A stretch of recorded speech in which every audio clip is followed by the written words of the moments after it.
அனைவருக்கும் வணக்கம். சமூக தரிசனம் நல்லரமன் என்ற இந்த யூடியூப் சேனல்ல தத்துவ நூலினை பற்றி அதில் இருக்கின்ற சூத்திரங்களுக்கு விளக்கத்தை பார்ப்போம். தத்துவார்த்த சூத்திரத்தினுடைய ஒவ்வொரு பதிவுகளாக இந்த பதிவிலே நாம் சுருத ஞானத்தை பற்றி அறிந்து கொள்ள இருக்கிறோம். ஆச்சாரிய ஸ்ரீ உமாசுவாமி அவர்களால் எழுதப்பட்ட இந்த தத்துவார்த்த சூத்திர நூலிலே முதல் அதிகாரத்திலே இருந்து நாம் 20வது சூத்திரத்தை பார்ப்போம். ஸ்ருதம் மதிப்பூர்வம் துவயநேக துவாதசபேதம். ஸ்ருதம் மதிப்பூர்வம் துவயநேக துவாதசபேதம். இதில் ஸ்ருதம் மதிஞானத்தை ஸ்ருத ஞானம் மதிஞானத்தை அடிப்படையாக கொண்டிருக்கிறது என்றும் அது 2 பிரிவாக இருக்கிறது. அந்த 2 பிரிவுகள் அங்கபாகியம் அங்க பிரவிஷ்டம் என்று பார்ப்போம். அதில் அங்கபாகியம் என்பது அநேக பிரிவுகளை கொண்டது, பல பிரிவுகளை கொண்டது. மற்ற விதமான அங்க பிரவிஷ்டம் என்பது துவாதச 12 பிரிவுகளை கொண்டது என்பதனை நாம் அதை பார்த்தோம். அந்த 12 பிரிவுகளிலே ஆச்சாரங்கம், சூத்திரகிருதாங்கம், சாணாங்கம், சமாதாங்கம், வியாக்கியா பஞ்சத்தி, ஞானகிருதாங்கம், ஞாத்திருக்கிருதாங்கம், உபாசகாத்தியாயனங்கம், அந்த பிரசாங்கம், அனுத்திர ரோபாதிக பிரசாங்கம், ரச்சன வியாக்கரணாங்கம், விபாக சூத்திராங்கம். இந்த 12 வகையாக இருக்கக்கூடிய ஆகமங்கள் என்ன கூறுகின்றன என்பதை குறித்து நாம் பார்ப்போம். இதுல திருஷ்டிவாதாங்கம் என்பது பல பிரிவுகளை கொண்டதாக இருக்கிறது என்பதனை சென்ற பதிவினுடைய நிறைவிலே நம்ம பார்த்தோம். அந்த பிரிவுகள் என்ன? திருஷ்டிவாதாங்கம் பல பிரிவுகளாக இருக்கின்றன என்று சொன்னதால அதனுடைய பிரிவுகளையும் நாம் கொஞ்சம் மேலோட்டமாக பார்க்கிறது பின்னால் வருகின்ற நாம் தெரிந்து கொள்ள இருக்கின்ற விஷயங்களுக்கு உதவி செய்யும். அதனால திருஷ்டிவாதாங்கத்துல பரிகர்மம் 5ஆக இருக்கு. 5 விதமாக பார்க்கும். சூளிகை 5, பூர்வகதம் 14, இதை பூர்வம் என்றும் சொல்வார்கள். பூர்வகதம் 14. அதை தவிர சூத்திர கிருதாங்கம் 1, பிரதமான யோகம் 1 என்று நமக்கு இதிலே குறிப்பிடப்பட்டிருக்கிறது. இதுல பரிகர்மம் 5ஆக இருக்கிறது என்று நம்ம கூறப்பட்டிருப்பதை பார்க்கிறோம்.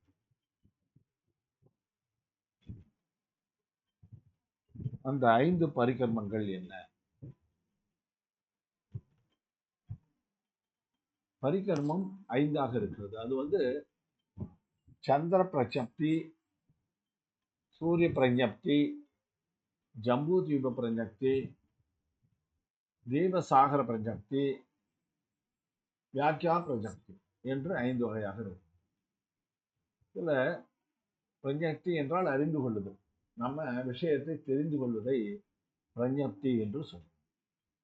சந்திர பிரஜப்தி என்று சொன்னால் சந்திரன் தான் நம்ம ஜைன சாஸ்திரத்தின்படி மற்றதெல்லாம் பார்த்தீங்கன்னா சூரியன் முக்கிய கோளாகவும் சந்திரன் உபகோளாகவும் கூறும். நம்முடைய பஞ்சாங்கள் மற்றும் திதிகள் இவற்றை எல்லாம் குறித்து நம்ம பார்த்தோம்னா சந்திரன் பிரதான கிரகமாக கோளாக காட்டப்படுகிறது. சூரியன் துணைக்கோளாகத்தான் இங்கு சாஸ்திரங்களை காட்டப்படுகிறது. அதனால அந்த சந்திரன் குறித்த விஷயங்களை, சந்திரகோள், சந்திர கிரகத்தை குறித்த விஷயங்களை அறிவிப்பது சந்திர பிரஜப்தி. அதே போல சூரியனுடைய விஷயங்களை அறிவிப்பது, நமக்கு தெரிந்து கொள்ள செய்வது, அது சூரிய பிரஜப்தி. ஜம்பூ தீப பிரஜப்தி என்று சொன்னால், ஜம்பூ தீபம் என்பது நாம் வாழ்கின்ற இந்த தீபத்தினுடைய, அதை பற்றி கூட நம்ம திரவிய சங்கிரகம் பார்க்கும்போது கொஞ்சம் மேலோட்டமாக பார்த்தோம். இந்த ஜம்பூ தீபமானது 6 மலைகள் குறுக்காக செல்கின்றன. அதனால் 7 கஷேத்திரங்களாக இருக்கின்றன, 14 நதிகள் இருக்கின்றன. இந்த விஷயங்கள் எல்லாம் கூட நம்ம அடுத்த அதிகாரத்துல அதாவது 3வது அதிகாரத்தில் பார்க்க போகிறோம், விரிவாகவே பார்க்க போகிறோம் நம்ம தத்துவ சூத்திரத்தில். அதை பற்றி தெரிவிப்பது ஜம்பூ தீப பஞ்சம், தீப சாகர பஞ்சம். அதாவது நம்முடைய ஜம்பூ தீபத்தை சுற்றி லவணக்கடல் இருக்கிறது. அதற்கடுத்து ஒவ்வொரு தீவாகவும் ஒவ்வொரு கடலாகவும் இருக்கிறது. 8வதாக இருக்கக்கூடியது நந்தீஸ்வர தீபம் நம்ம தெரிஞ்சுக்கிறோம். இது போன்ற தீபங்கள், கடல்கள் இப்படியெல்லாம் ஒன்றுக்கு அடுத்ததாக இருக்கக்கூடிய விவரங்களை நமக்கு தெரிவிக்கக்கூடியது தீபம். சாகரம் என்றால் கடல், தீபம் என்றால் நிலப்பகுதி, அதான் தீபம். அந்த தீபம், தீபம் இல்ல தீபம், அந்த தீபம் சாகரம், இந்த ரெண்டுத்தை பற்றியும் அடுத்தடுத்து அமைந்திருக்கின்ற அந்த விஷயங்களை நமக்கு தெரிவிப்பது தீப சாகர பிரஜப்தி என்பது. வியாக்கியா பிரஜப்தி என்பது நமக்கு பஞ்சஸ்திகாயம், திரவியம் போன்ற விஷயங்கள் எல்லாம் நம்ம ஏற்கனவே பார்த்துருக்கணும். அவற்றை பற்றியான விளக்கத்தை கொடுக்கக்கூடியது வியாக்கரணம், விளக்கம். அந்த வியாக்கியா பிரஜப்தி என்பது அந்த பூமிக்குள்ளார, அதாவது உலகத்துக்குள்ளார, லோகம் என்று சொல்லக்கூடிய அந்த உருவம் நமக்கு தெரியும், அதுக்குள்ள இருக்கக்கூடிய அந்த திரவியங்களை பற்றிய விளக்கத்தை கொடுக்கும். இதெல்லாம் கொஞ்சம் மேலோட்டமா தலைப்பை மட்டும் தான் நம்ம பார்த்துக்கிறோம். இதனுடைய விளக்கங்கள் எல்லாம் நம்ம சமஸ்கிருதத்தில் இருக்கலாம். நமக்கு அதுக்கு ரொம்ப விளக்கம்லாம் இதில் தமிழில் காணப்படவில்லை நூல்களில். ஏதாவது இருந்தால் நீங்கள் சொல்லுங்கள், அதை பார்த்து. சில நூல்கள் வந்திருக்கலாம், ஆச்சாரியர்கள் எழுதி. அதே போல சூலிகை 5 விதமாக இருக்கிறதுன்னு பார்த்தோம். அது ஜலகதம், தலகதம், மாயாகதம், ஆகாசகதம், ரூபகதம் என்று 5 பிரிவாக இருக்கிறது. ஜலகதம் என்றால் நீரினுடைய இயல்பு, அதன் மேலே நடந்து செல்கின்ற அந்த நீர் மேல நடக்கிறாங்கன்னு நம்ம சொல்றோம் இல்லைங்களா, அது போன்ற சக்திகள் எல்லாம் இருக்கக்கூடியது. நீரின் மேல நடத்தல், அதை மழை வராமல் தடுத்தல் போன்ற ஒரு சில விஷயங்களை எல்லாம் அந்த ஜலகதம் என்கின்ற அந்த பிரிவிலே நமக்கு கூறியிருக்கிறது. ஸ்தலகலம் என்பது ஸ்தலம் என்று சொன்னால் பூமி, அதுல மேருமதம், மற்ற பர்வதங்கள் மீதி எல்லாம் இருக்கக்கூடிய அந்த மலைகளை பற்றிய, பூமிகளை குறித்த அந்த தகவல்களை நமக்கு கொடுப்பது. மாயாகதம் என்பது ஒரு சில ஜால வித்தைகளை எல்லாம் செய்யக்கூடிய விவரங்களை தெரிவிக்கக்கூடியது மாயாகதம். ஆகாசகதம் என்பது ஆகாயத்திலே, இப்ப சாரணத்தின் முனிவரெல்லாம் ஆகாயத்தின் மூலமாக பறந்து செல்கிறார்கள் என்று நாம் பார்க்கிறோம். அது போன்ற விஷயங்கள் எல்லாம் நமக்கு தெரிவிப்பது ஆகாசகதம்.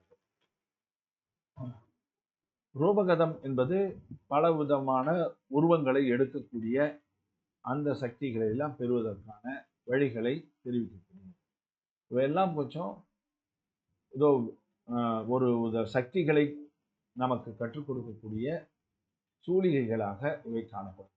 5 விதத்தில் இருக்கு. அதனுடைய தகவல்களை மட்டும் நாம் தெரிஞ்சுக்கணும். அதுபோல பூர்வகதம் என்பது, பூர்வம் ரொம்ப முக்கியம். அங்கம் 12, பூர்வம் 14 என்று சொல்வார்கள். இவையெல்லாம் அடிப்படை ஆகம தத்துவங்களிலே குறைக்கும். உட்பாத பூர்வம், பொருளுடைய உற்பத்தி மற்றும் அதனுடைய நிலைப்புத்தன்மை, இவற்றினுடைய அடிப்படைகளை பற்றி கூறுவது உட்பாத பூர்வம் என்று கூறப்படுகிறது. ஆக்ரான பூர்வம் ரொம்ப அதிகமான விஷயங்களாக இருக்கிறதா அப்படின்னு பார்த்தோம்னா, கொஞ்சம் சுருக்கமாகவே நாம் பெயர்களை மட்டும் தெரிந்து. ஆக்ரான பூர்வம், வீரியானுவாத பூர்வம், அஸ்தி நாஸ்தி பூர்வம். தெரியும், அஸ்தி நாஸ்தி என்று சொன்னால் உள்ளது, பொருள்கள் உள்ளது இல்லை என்பதை குறித்த விவரங்களை தெரிவிப்பது. ஞான பிரவாத பூர்வம், 5 வகையான ஞானங்கள், அவற்றை பற்றிய விவரங்களை நமக்கு தெரிவிக்கக்கூடியது ஞான பிரவாத பூர்வம். சத்திய பிரவாத பூர்வம், 3 விதமான புத்திகள் இருக்கின்றன. அந்த புத்தியில பாஷா புத்தி என்று ஒன்று இருக்கு. அதுல இருக்கக்கூடிய அந்த சத்தியத்தை, உண்மையை மட்டும் பேசக்கூடிய அந்த விஷயங்கள் எல்லாம் தெரிவிக்கிறது. ஆத்ம பிரவாத பூர்வம், ஆத்மா சம்பந்தமான, அதாவது நம்ம ஆத்மா என்பது வினைகளை செய்யக்கூடியது, வினைகளை அனுபவிக்கக்கூடியது என்பதெல்லாம் நம்ம பார்த்தோம். திரவிய சங்கரகம் பார்க்கும்போதும் நம்ம பார்த்தோம். அந்த விஷயங்கள் எல்லாம் நமக்கு விரிவாக தெரிவிக்கிறது. கர்ம பிரவாத பூர்வம் என்பது வினைகளுடைய வகைகள், அவை எவ்வாறு ஏற்படுகின்றன, அவை எவ்வாறு அழிக்கப்படுகின்றன என்று கூறப்படுகின்ற அந்த விஷயங்களை சொல்லக்கூடியது கர்ம பிரவாதம். பிரத்யாக்கியான பூர்வம் அப்படின்னு சொன்னா அது திரவியங்களுடைய பரியாயங்கள். பரியாயம் என்றால் மாற்றம். ஒரு பொருள் இன்னொரு பொருளாக மாறுகிறது. பொருள் அதனுடைய அடிப்படை தன்மை மாறாமல் வேறு பொருளாக மாறுகிறது. அது அந்த மாதிரி ஒன்றை விட்டு மற்றொன்றாக மாறும். பிரத்யாக்கியானம்னா விடுதல். ஒன்றை விட்டு இன்னொன்றுத்துக்கு போற அந்த நாமதேய பூர்வம். வித்யானுபூர்வம் என்பது ஒரு சில வித்தைகளை எல்லாம் 700 சிறிய வித்தைகளும் 500 மகா வித்தைகளும் என்று நமக்கு நூல்களிலே அதை பற்றி சொல்வது வித்யானுபூர்வம். கல்யாணவாத பூர்வம் என்பது கல்யாண சுப நிகழ்ச்சிகள் என்று நமக்கு அதுல முக்கியமாக வரக்கூடியவர்கள் பலதேவர்கள், வாசுதேவர்கள், பிரதிவாசுதேவர்கள். இவர்களுடைய சக்தி, அவர்களுக்கு இருக்கக்கூடிய வல்லமை, இவற்றை எல்லாம் பற்றி கூறுவது கல்யாணவாதம். பிரணாவாத பூர்வம் என்பது நாம் பிராணம் என்று சொன்னால் மூச்சு விடுதல். அதனுடைய அடிப்படைகளை எல்லாம் கூறுவது ஆயுர்வேதம், மந்திரவாதம், காருட வித்தை, இது போன்ற ஒரு சில வித்தைகளையும் மருத்துவ விஷயங்களையும் கூறுவது பிரணாவாத பூர்வம்.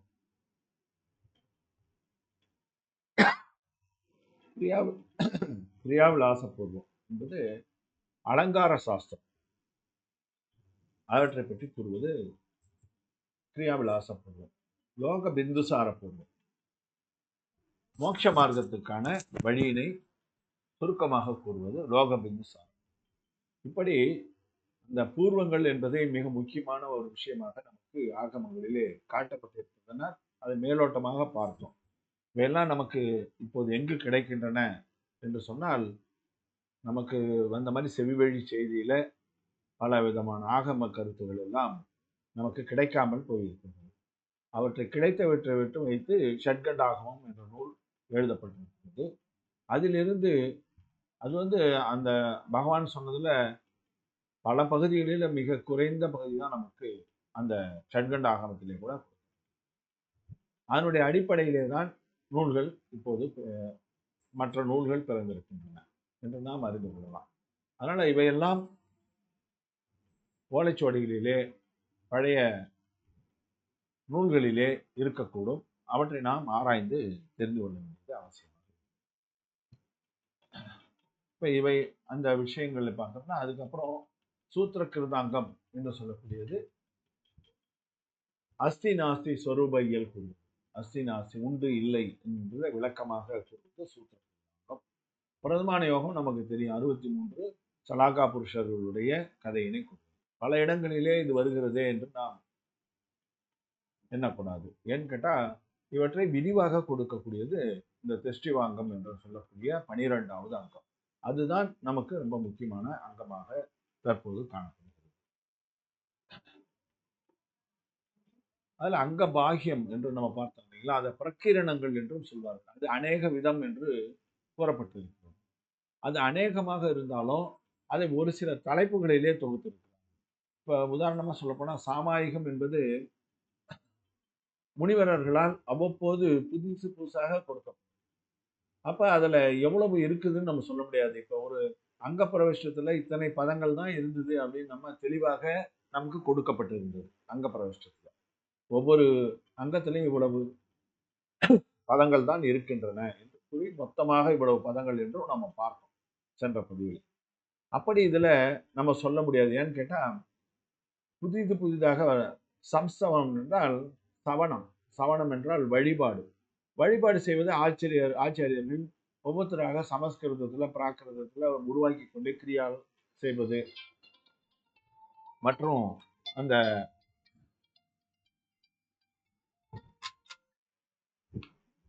வழிபாட்டு முறைகளை அதற்கான இதெல்லாம் நமக்கு ஸ்லோகங்களை எல்லாம் புதிதாக கூட வந்து கொண்டே இருக்கும்.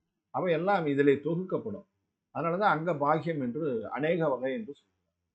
அதே போலதான் வந்தனா, பிரதிக்கிரமணம், வினயம், கிருதிகர்மம், இதெல்லாம் நம்ம தெரிஞ்ச வார்த்தைகள் தான். வந்தனா என்றால் வணங்குதல், பிரதிக்கிரமணம் என்றால் செய்த தவறுக்கு பிராயசித்தம் செய்தல். வினயம் என்றால் பணிவினை வெளிப்படுத்துதல். வினய பாடம் என்று நம்ம பார்க்கிறோம். பகவானது மீது பணிவினை நம்ம பல புதிதாக எழுதி வெளிப்படுத்துவார்கள் ஆச்சாரியர்கள். கிருதி கர்மம், தச வைகாலிகம், உத்தாதியாயனம், கல்ப விவகாரம், கல்பா இதெல்லாம் நம்ம அந்த மண்டல பூஜைகள் போன்றவற்றை எல்லாம் ஏற்படுத்தும் போது, பஞ்ச கல்யாணங்களை எல்லாம் செய்யும் போது புதிதாக கூட அந்த அதற்கான மந்திரங்கள் அல்லது அந்த விதிமுறைகளை எல்லாம் நாம் வகுத்து கொள்ளலாம் காலத்துக்கு ஏற்ப. அதனாலதான் இது அங்க பாகியம், அங்கத்துக்கு வெளியே இருப்பது, அது அநேக வகையாக இருக்கிறது என்று சொல்கிறார். பிரக்கிரணங்கள் என்றும் இவற்றை கூறுவார். மகா கல்ப சஞ்சனக என்பதும் அது போன்ற அந்த விழாக்கள் செய்யும் போது நாம் கடைபிடிக்கக்கூடியவற்றை வகுப்பது. புண்டரீக, மகா புண்டரீக, நிஷத்திகா என்று இந்த அங்கபாகியமும் அநேகம் என்று சொன்னாலும் கூட சில தலைப்புகளிலே அவை தொகுக்கப்படுகின்றன என்பதை நாம் அறிந்து. இவ்வாறு நமக்கு சுருத ஞானத்தை பற்றி சற்று விரிவாகவே பார்த்திருக்கிறோம். இவை இவ்வளவும் நம்ம தெரிஞ்சுக்கணுமா அப்படின்னு நம்ம பார்த்தோம்னா, ரொம்ப முக்கியமாக தெரிந்து கொள்ள வேண்டியது முதலிலே நாம் கண்ட அந்த ஸ்ருதம் மதிப்பூர்வம் துவயநேக துவாதச பேதம். இதுதான் ரொம்ப முக்கியமாக நாம் தெரிந்து கொள்ள வேண்டியது.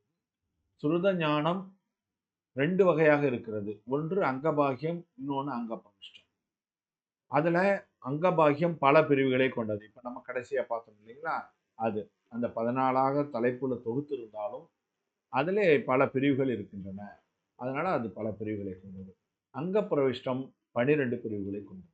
இப்பொழுதைக்கு நம்ம இந்த ஒரு விஷயத்தை ஆழமாக தெரிந்து கொண்டால் போதுமானது. நமக்கு கூடுதலாக சில தகவல் தெரிய வேண்டும் என்பதற்காக இந்த 2 பதிவுகளாக அதை செய்த அதிலே ஆர்வம் இருப்பவர்கள் நூல்களிலே கூட இன்னும் விரிவாக தெரிந்து கொள்ளலாம். நம்ம அடுத்ததாக அவதி ஞானம், மிக முக்கியமாக கூறப்படுகின்ற மற்ற 3 ஞானங்களை குறித்து அடுத்த பதிவிலே இருந்து நாம் பார்க்கலாம் என கூறி இந்த பதிவினை நிறைவு செய்கிறேன். தொடர்ந்து நல்லறம் என்கின்ற இந்த சேனலுக்கு ஆதரவு தெரிவித்து வருகிறீர்கள். உங்கள் அனைவருக்கும் நன்றி. சப்ஸ்கிரைப் செய்து பார்க்காதவர்கள் இந்த சப்ஸ்கிரைப் என்ற பொத்தானை அழுத்தி அந்த கீழவே தெரியும், அதை டச் பண்ணால் போதும், சப்ஸ்கிரைப் வேணும். சப்ஸ்கிரைப் செய்து பார்க்கவும். அதே நேரத்தில் மற்றவர்களுக்கு பயன் தரத்தக்க வகையில் இதை ஃபார்வேர்டு செய்து உதவுமாறும் பணிவோடு கொள்கிறேன். அனைவருக்கும் வணக்கம். ஜெய் ஹிந்த்.